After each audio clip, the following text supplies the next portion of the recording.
Environmental గా హైదరాబాద్ సురక్షితంగా ఉండడం మీకు ఇష్టం లేదా? ఎందుకు మీరు బీఆర్ఎస్ వాళ్ళ యొక్క క్లచ్లోకి పోతా ఉన్నారు?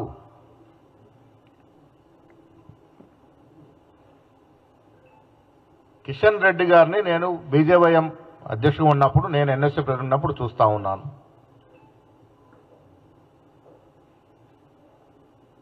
కేంద్ర మంత్రిగా ఉండి ఒకరోజు కోసము ఆ ఫోటో ఫినిష్ నిద్రలేమిటి అని అడుగుతా ఉన్నాను. ఏం వాస్తవాలు తెలిసో మీరు చెప్పాలి దయచేసి ప్రజలకి. మీరు ఒక్కరోజు నిద్రలో ఏం తెలుసుకున్నారో ప్రజలకు చెప్పాలి. మాట అంటే రిటర్నింగ్ వాల్ గురించి మాట్లాడుతూ ఉన్నారు. ఎస్, డిపిఆర్ వచ్చిన తర్వాత ఏది ఎక్కడ ఏ వాల్ వస్తుంది, ఏ సురక్షితంగా రేపు మూసీ నది పరిపూర్ణంగా ప్రవహించడానికి ఇరువైపులా సేఫ్టీ మెజర్స్ ఏమేమి తీసుకుంటారో డిపిఆర్ వచ్చిన తర్వాత డెఫినెట్గా మీకు అన్ని తెలుస్తాయి.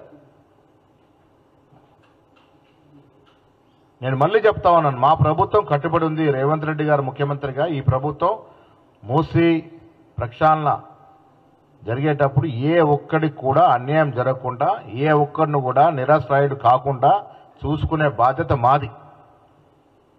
ఇది సోనియా గాంధీ గారి యొక్క పార్టీలో జరుగుతున్నటువంటి ప్రభుత్వము, రాహుల్ గాంధీ ఖర్గే గారి యొక్క అడుగుజాడలు నడుస్తున్న ప్రభుత్వము, ఎస్సీ ఎస్టీ బీసీ ఓబీసీ మైనార్టీలకు కట్టుబడినట్టు ప్రభుత్వం.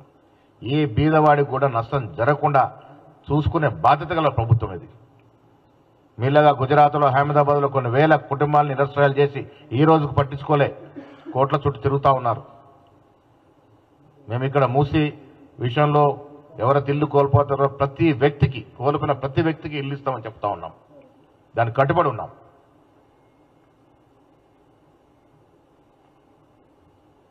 కిషన్ రెడ్డి గారు జవాబు చెప్పాలి. సాబర్మతి రివర్ ఫ్రంట్ ప్రాజెక్టుకి మీకు వ్యతిరేకత లేనప్పుడు, అభ్యంతరం లేనప్పుడు, మూసీ నది మీద జరుగుతున్నటువంటి ఈ ప్రాజెక్టు మీద ఎందుకు మీకు అభ్యంతరము?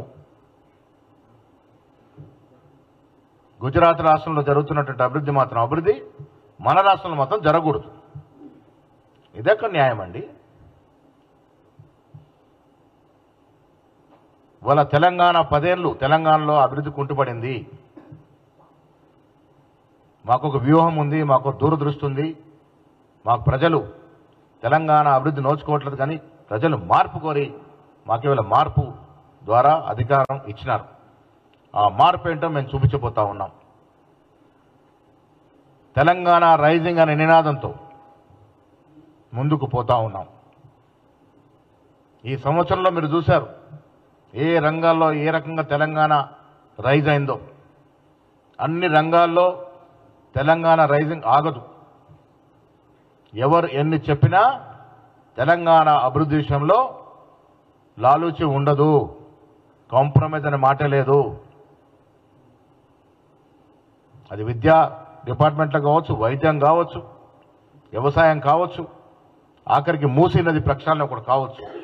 ఎవరు ఎన్ని చెప్పినా ప్రభుత్వం మేము తీసుకున్నటువంటి రాష్ట్ర అవసరాల కోసం తీసుకున్నటువంటి అభివృద్ధి కార్యక్రమాలు ఏవి కూడా ఆగవు. మీరు రాజకీయాల కోసం ఎన్ని ఇలాంటి ఫోటో ఫినిష్లు చేసినా, కొన్ని ట్వీట్లు పడ్డా ప్రజలు వాస్తవాలు గ్రహిస్తూ ఉన్నారు. మూసీ పరివాహక ప్రాంతంలో నివసిస్తున్న ప్రజల యొక్క శ్రేయస్సు, వారి బ్రతుకులు బాగుపడాలన్న ఆలోచన కాంగ్రెస్ పార్టీకి ఉంది కాబట్టే ఈ ప్రక్షాళన కార్యక్రమం చేపట్టినాం. ఈ ప్రక్షాళన కార్యక్రమం కాంగ్రెస్ పార్టీ చేసి తీరుతుంది. ఏ ఒక్క బీదవాడికి కూడా ఇల్లు లేని వాడిగా చూసే పరిస్థితి ఉండదు. ప్రతి వానికి కూడా పునరావాసం కలగజేస్తాం, వారిని అన్ని విధాలు ఆదుకుంటాం. నేను మళ్ళీ చెప్తా ఉన్నా, కేంద్ర మంత్రి స్థాయిలో ఉన్న కిషన్ రెడ్డి గారికి నిన్న జరిగినటువంటి తతంగం తగదు. మీరు కెమెరామెన్లు చుట్టూ నలుగురు కెమెరామెన్లు పెట్టుకొని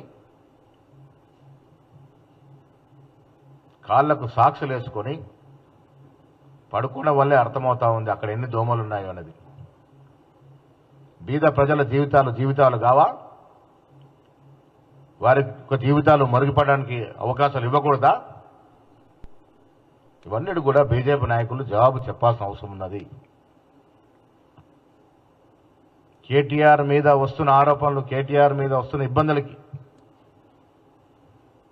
టీఆర్ఎస్ పార్టీ మీద వస్తున్న ఇబ్బందులకి ఆదుకోవడానికి ఇవాళ మీరు ఈ అవతారం ఎత్తారని మాట కూడా నేను సందర్భంగా మనవి చేస్తా ఉన్నాను. మేము 10 ఏళ్లుగా చెప్తా ఉన్నాం, BRS BJP party hand in గ్లోవ్లో ఉన్నాయి, లోపాయకార ఒప్పందంలో ఉన్నాయి. ఎవరికి ఎప్పుడు ఆపదొచ్చినా పరస్పరం ఆదుకున్న సందర్భం, దానిలో భాగంగానే నిన్నటి తతంగం అనే మాట కూడా నేను ఈ సందర్భంగా మనవి చేస్తూ, బీజేపీ నాయకుల యొక్క ఒక్కరోజు నిద్ర ఏం సాధించిందో తెలంగాణ ప్రజలకు అర్థమవుతా ఉంది. ఇలాంటి ఫీట్లు, ఇలాంటి ఫోటో ఫినిష్లు వల్ల జరిగేది ఉండదు. నాయకుడు అన్నవాడు ప్రాక్టికల్గా ఉండాలి, వాస్తవాలకి దగ్గరగా ఉండాలి. మూసీ నది విషయంలో మాకు స్పష్టత ఉంది.